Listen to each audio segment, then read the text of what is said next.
Bonjour. Alors aujourd'hui, je voulais inaugurer un nouveau format, un format un peu plus long pour pouvoir vous partager des choses. J'ai déjà mis en place ces lives plusieurs fois par mois, les mercredis justement, pour vous faire partager des intervenants dans le milieu du bien-être. Et j'avais aussi également envie d'avoir un espace où moi, je peux vous partager des pensées, des expériences, mon parcours. Et j'avais envie, en fait, ça fait un moment que je me sens trop limitée par les publications, par le fait que les textes sont courts, que le message doit être direct, impactant, et que j'ai envie d'avoir des espaces où j'ai plus le temps de développer mes pensées, de vous partager plus de choses. Et je me suis dit que c'était le moment de lancer des petits lives solo avec voilà, des temps de parole un peu plus longs pour vous parler de certaines thématiques. Donc aujourd'hui, je vais commencer par un sujet, et puis je pense que j'espère en tout cas pouvoir en refaire, enfin si ça vous plaît, si moi aussi je prends plaisir à le faire, de recommencer régulièrement pour vous donner comme une sorte de petit rendez-vous, les semaines par exemple où j'ai pas le live avec une invitée, ces semaines-là faire un live solo. Et voilà, j'ai plein d'idées de choses à vous partager. Et aujourd'hui, pour commencer, je voulais parler de la dimension du soin de soi. C'est vraiment quelque chose qui est central pour moi, central dans ma vie, dans mon cheminement depuis pas mal d'années, que j'ai envie de vous partager aujourd'hui. Et également, aujourd'hui, c'est quand même le soin de soi. C'est mon métier puisque c'est ce que je transmets aux personnes que je vois, que ce soit en consultation ou même au travers de mes partages. C'est vraiment ce que j'ai envie d'inciter à faire. Et je trouvais ça intéressant de vous partager un petit peu comment au fil des années, j'ai appris à prendre soin de moi. Ça s'est pas fait du jour au lendemain, ça a vraiment été un chemin étape par étape et c'est toujours en cours. Mais voilà, je trouvais ça intéressant de vous le partager.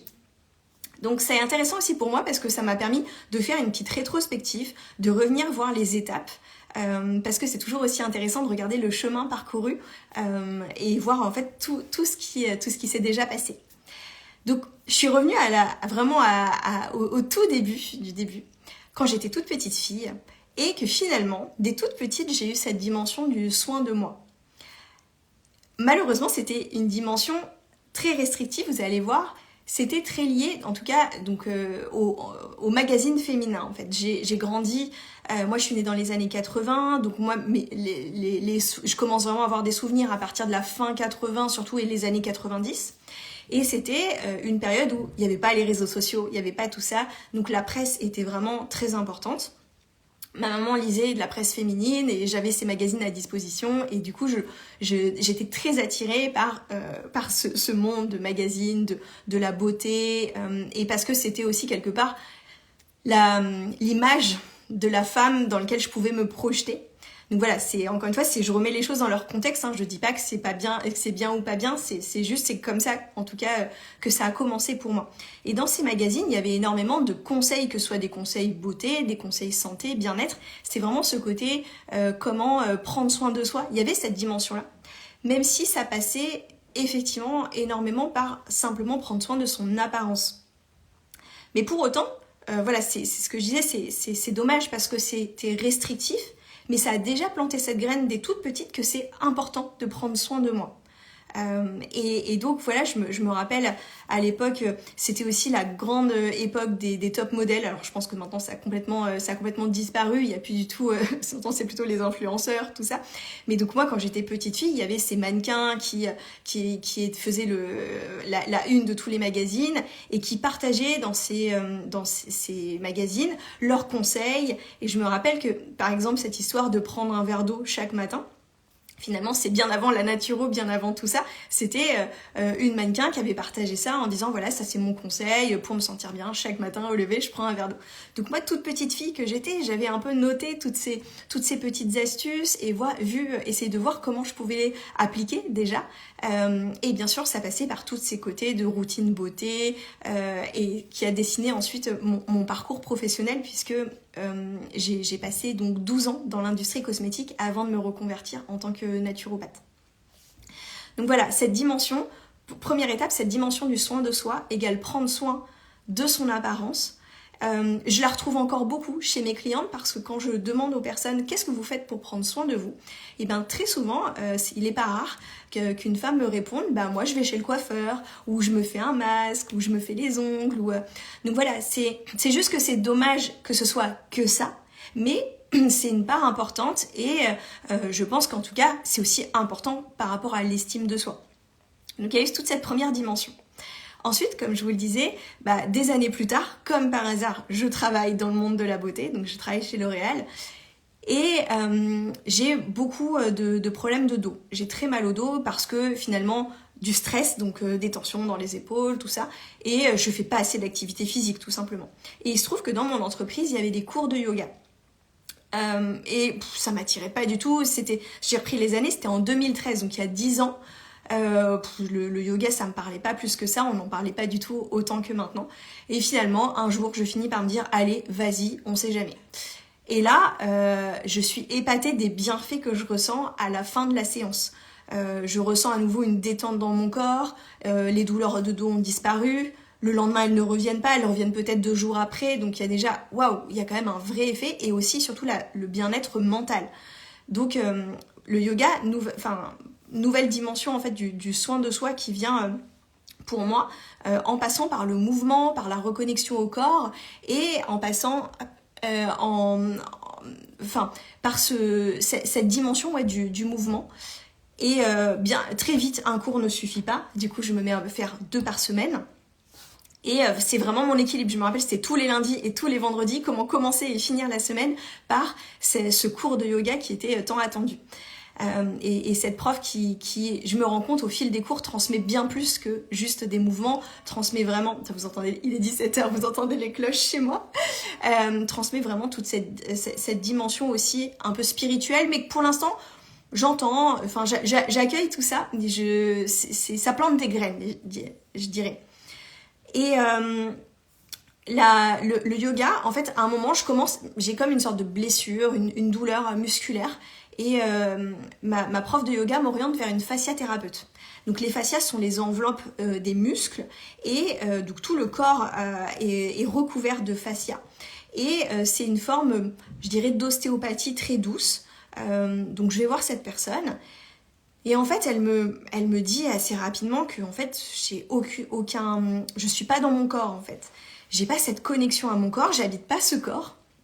Donc finalement, là, énorme claque pour moi parce que je sais plus quel âge j'ai une trentaine d'années, et la toute petite trentaine, et je découvre que finalement, depuis des années, ce corps qui est important, puisque toute cette dimension du soin de soi, de son apparence, ce corps qui porte les vêtements que je choisis avec attention, toute cette dimension, en fait finalement, je ne l'habite pas, je l'habite pas vraiment, j'y suis pas connectée, donc c'est vraiment l'impression de finalement comme si je savais pas lire en fait. Énorme claque. Et donc je me dis ok, donc c'est comme s'il y a une chose évidente que j'ai pas appris en fait à l'habiter, que je suis que soit dans mon mental et que ce corps, voilà, il me sert juste à porter des vêtements. En gros, c'est comme une sorte de cintre, mais il est pas habité. Donc là, je commence tout un travail qui est, je dirais même presque thérapeutique en fait, de réhabiter ce corps. Et je pense que le yoga s'intègre également dans cette réhabilitation, mais également via ces séances de fasciathérapie que j'ai continué quasiment tous les mois ou presque, donc depuis des années. Et cette fasciathérapeute m'amène à consulter une naturopathe. Donc là, nouvelle claque, puisque j'avais des problèmes digestifs depuis des années. Donc cette naturopathe, en creusant toute mon alimentation, toute mon hygiène de vie, me dit assez rapidement, en fait c'est normal que vous ayez autant de problèmes digestifs vu ce que vous mangez. Alors que en fait j'avais été voir tous les médecins de la Terre, tout le monde m'avait dit vous n'avez rien. Donc à nouveau on m'aurait menti, mais quelque part ça m'apporte des réponses sur quelque chose que je savais au fond de moi depuis un moment. Donc je découvre la naturopathie. Alors elle me donne une tonne de conseils sur plein d'axes, sur de l'alimentation, sur l'exercice physique, sur aller faire des saunas, faire tout ça. Mais en réalité, je suis en mesure de ne mettre en pratique qu'une partie. Donc à partir de ce moment-là, je vais vraiment changer une partie de mon alimentation. Donc à commencer par mon petit déjeuner. Je me rappelle à l'époque, tous les matins, je buvais un thé au lait, je mangeais une baguette tradition, enfin pas une entière, mais du pain tradition avec du beurre salé et un jus d'orange pressé tous les matins. Et j'avais cette fierté de me dire tous les jours je fais mon jus d'orange pressé. Et là, elle a changé toutes mes habitudes. Et donc voilà, ça a vraiment commencé par ce petit déjeuner, commencer à aller plus faire les courses en magasin bio. Je me rappelle, elle m'avait donné du jus d'herbe et j'en ai pris pendant des années. Donc ouais, j'ai commencé à ramener, j'habitais en coloc à l'époque, et à ramener des aliments chelous à la maison, donc du jus d'herbe, du pollen, du tartare d'algues. Et mes colocs me regardaient, mais qu'est-ce que tu fais, Marion? C'était vraiment une nouvelle découverte de cette dimension alimentaire. Et qui, encore une fois, j'étais persuadée, comme je m'étais jamais questionnée et je faisais comme tout le monde. Et donc, ok, donc c'est une nouvelle dimension de, en fait, mon alimentation est à revoir et ce que je mange influe vraiment mon bien-être. Évidemment, j'avais notion que si je mangeais que McDo tous les jours, c'était pas bon, mais que des choses aussi banales du quotidien comme, je sais pas, ce fameux jus d'orange pressé tous les matins ou mon yaourt à la fin de chaque repas, en fait, des petites choses comme ça me faisaient pas du bien. Ça, c'était vraiment une nouvelle dimension et vous savez maintenant, c'est que des années plus tard, j'ai fini par être naturopathe. Donc, ça a été vraiment un impact important. Et à ce moment-là, je suis aussi partie en... non, si je reprends les choses dans l'ordre, je suis partie faire une retraite de yoga en Inde. Parce que ça faisait déjà quelques années que je pratiquais. Ma prof propose une retraite et du coup, je saute sur l'occasion et je découvre qu'est-ce que c'est de pratiquer tous les jours, et même c'était 2 fois par jour, un cours le matin, un cours chaque soir, et de pratiquer pendant une semaine. Et là, j'avoue qu'en rentrant de la semaine, je sens un tel bien-être à nouveau dans le corps que ça me paraît presque inconcevable de ne pas continuer en fait. Donc c'est à ce moment-là, et en plus c'est un moment où j'ai changé en plus de travail. J'étais toujours dans la même entreprise, mais j'ai changé de site, et ces fameux cours de yoga auxquels j'allais tous les lundis et les vendredis, je les avais plus. Donc c'est à partir de ce moment-là où je décide de mettre en place finalement du yoga tous les jours à la maison, grâce à une application que j'utilise toujours et que je recommande tout le temps avec plaisir. Des fois je vous en parle en story, c'est Casa Yoga TV. Donc c'était le studio dans lequel j'allais en fait déjà, mais c'était la version cours en ligne.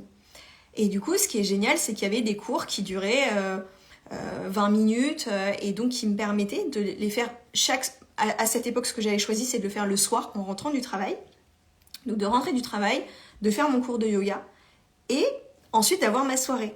Et là, ça a été vraiment pareil, une découverte de me dire, en fait, je peux avoir un vrai moment qui va changer la donne de ma journée. Et même si j'ai une journée hyper stressante, hyper crevante ou autre, je peux redémarrer. Enfin, c'est comme si j'ai une vraie pause et je peux redémarrer ma soirée en me sentant autrement et en maintenant en fait cet effet du yoga un petit peu dans le quotidien.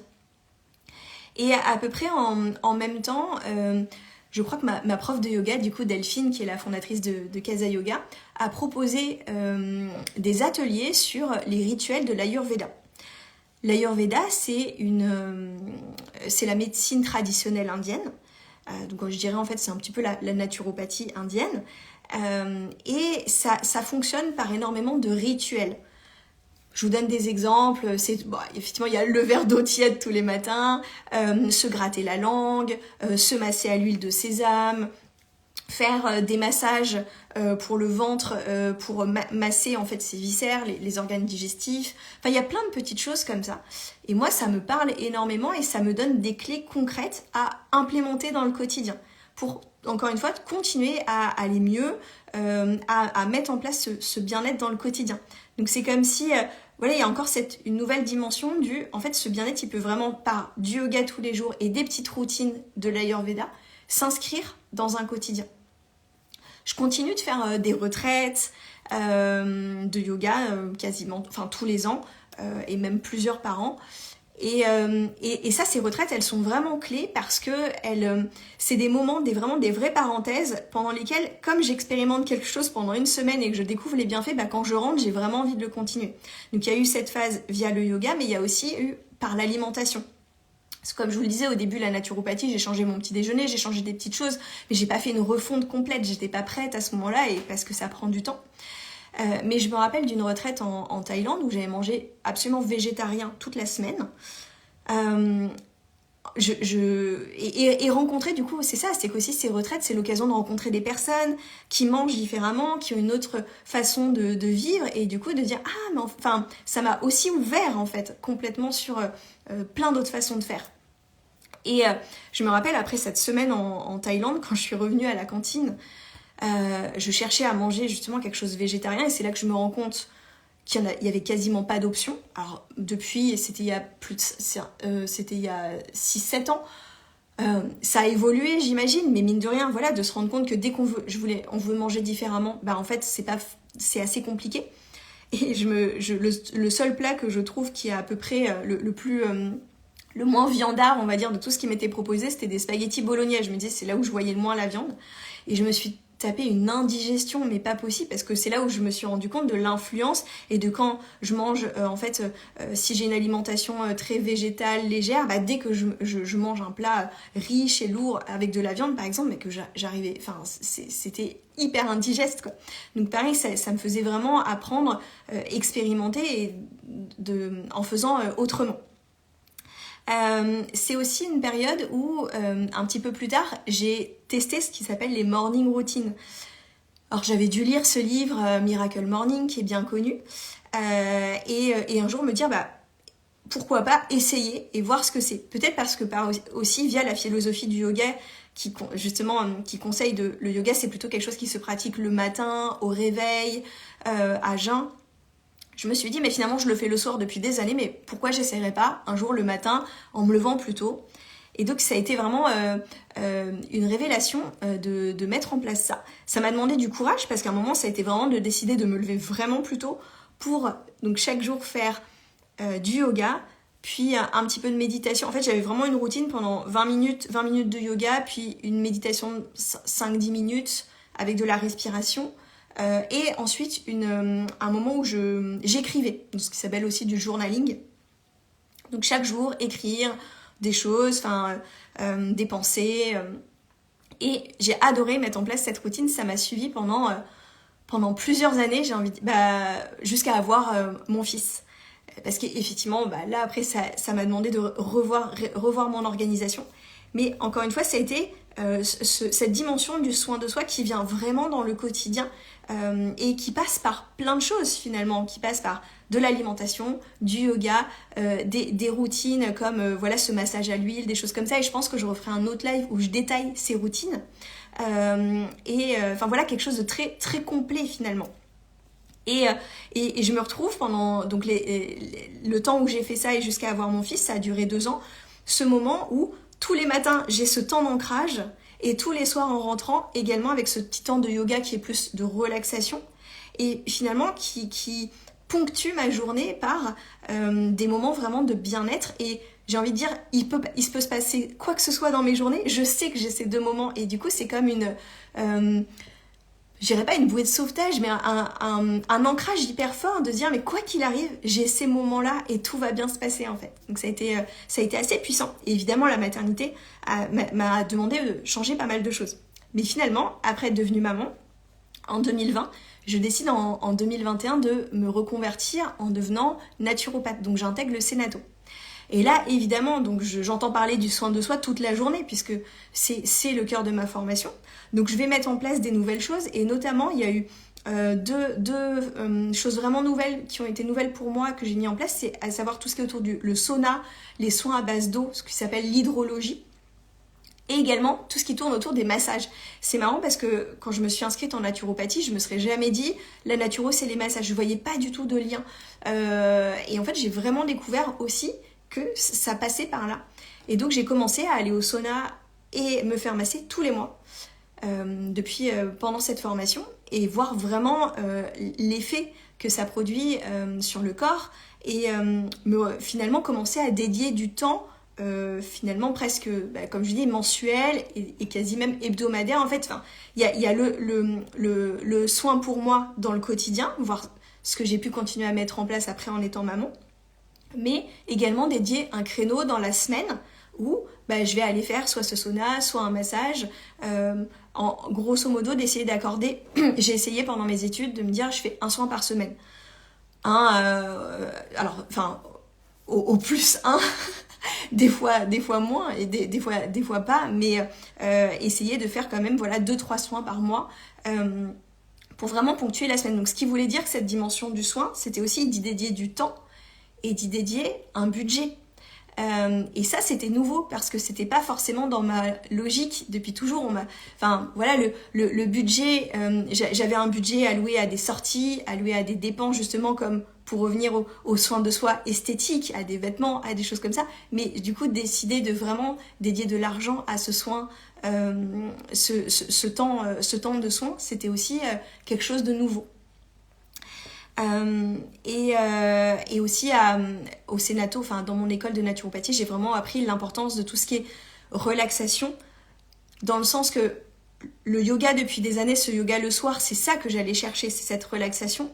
Mais là, ça m'a vraiment, à l'école, j'ai vraiment appris cette dimension du soin du système nerveux, en fait. C'est que notre système nerveux, c'est à la base de tout, il est sursollicité, et si je ne prends pas vraiment du temps pour le calmer, pour l'apaiser, je peux pas aller bien en fait. Et j'ai eu encore une dernière brique, et je pense que ça sera un peu la fin de ce premier live, c'est ensuite via la voie du coaching. Je me suis formée au coaching en même temps que ma formation de naturopathie en 2021. Et du coup, ça m'a montré une autre forme de soin, qui est en fait l'hygiène mentale, l'hygiène de mes pensées. Je me suis rendu compte à quel point en fait le coaching, c'est effectivement être dans l'observation de ses pensées et pouvoir en fait décider en conscience de mais est-ce que cette pensée me convient et est-ce que si elle me convient pas, je peux la changer en fait. Puisque il y a cette phrase hyper importante qui est les pensées créent notre réalité. Et si finalement je questionne pas mes pensées, je peux pas avoir je reste dans la même réalité puisque je continue de faire advenir dans ma vie ce qui correspond à ce que j'ai dans la tête de toute façon. Donc il y a vraiment eu ce truc de questionnement de mes pensées, de mes croyances, du coup d'aller défaire des choses, et c'est toujours en cours puisque en fait toutes les semaines j'en découvre des nouvelles. De toute façon c'est vraiment un travail quotidien, mais ça m'a donné effectivement une nouvelle dimension du soin, parce que tant que nos pensées en fait elles tournent en boucle et qu'elles sont quelque part négatives, ça joue énormément sur son état de santé, son état de bien-être. Et là, je suis aussi dans une autre... en ce moment, ce que je travaille également, c'est la dimension émotionnelle avec un outil qui s'appelle l'EFT. Donc ça, je l'ai aussi appris dans ma formation de coaching. L'EFT, c'est Emotional Freedom Technique. C'est c'est un outil de libération émotionnelle. Donc c'est en tapotant sur des endroits du corps. Donc c'est souvent des rondes, comme ça on tape sur les sourcils. On a vraiment toute une ronde de petits... tout un cycle où on tapote tout en répétant des phrases au sujet d'une émotion qu'on ressent ou d'une problématique. Et en fait, ça permet de faire circuler ces émotions. Et là aussi, ça m'ouvre cette dimension du soin, que tant qu'on ne prend pas en charge ces émotions et qui sont de les faire... En fait, les émotions, elles sont là pour nous transmettre un message, nous donner une indication sur ce qui se passe sur nous, et elles devraient circuler en fait. Elles sont pas là pour rester bloquées, enfermées, et finalement quand elles peuvent pas s'exprimer, c'est là que finalement ça fait des nœuds et que il va y avoir des formes de stagnation qui peut créer à terme effectivement des maladies.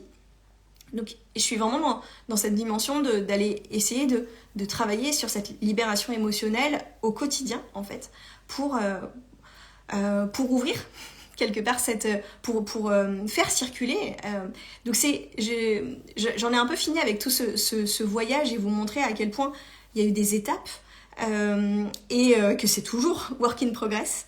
Et que voilà, chaque étape en fait a amené à la suivante. C'est vraiment, j'ai cette image comme de lasagne ou de millefeuille, les couches qui viennent les unes après les autres, et la couche suivante ne peut arriver que parce qu'il y a eu la couche en dessous. J'ai à la fois cette image d'empilement qui me vient et cette image comme une ouverture. En fait, c'est comme une maison dans laquelle finalement il y a ma maison et il y a des portes qui s'ouvrent. Et comme voilà, il y a eu la porte de l'alimentation qui s'est ouverte, la porte de la reconnexion au corps, la porte de la libération émotionnelle. Donc ces portes et finalement qui permettent d'accéder à une nouvelle pièce que je vais aller explorer. Et peut-être que dans cette pièce, il y aura une autre porte. Donc j'ai vraiment cette vision, et je voulais, en vous partageant tout ce parcours, vous montrer que c'est une forme j'ai envie de dire d'exploration. En fait, c'est un vrai voyage, une exploration et une démarche de curiosité en fait. Et en vous partageant mon chemin, vous montrer finalement, quelque part vous encourager à avoir cette curiosité et à aller explorer. Je voulais aussi vous montrer que finalement c'est comment dire, si vous voyez maintenant tout ce parcours, il a été constitué de tas de petites choses et que finalement c'est pas un truc qui a été révélateur, c'est voilà, en fait c'est le tout de commencer, d'être dans ce chemin en fait. Et que vous voyez finalement j'ai appris tout autant en allant faire une retraite au bout du monde, mais que en lisant certains livres, que en allant voir certains thérapeutes, que en faisant un atelier de yoga autour des routines de l'Ayurveda. Enfin voilà, c'est plein de petites choses qui ont chacun apporté leur brique et qui en plus je trouve sont toujours tous arrivés au bon moment dans ma vie. Donc vraiment vous encourager à partir dans cette exploration, à vous faire confiance et à vous donner cette autorisation d'aller explorer toutes ces parts de vous, parce que c'est vraiment un chemin de connaissance de soi.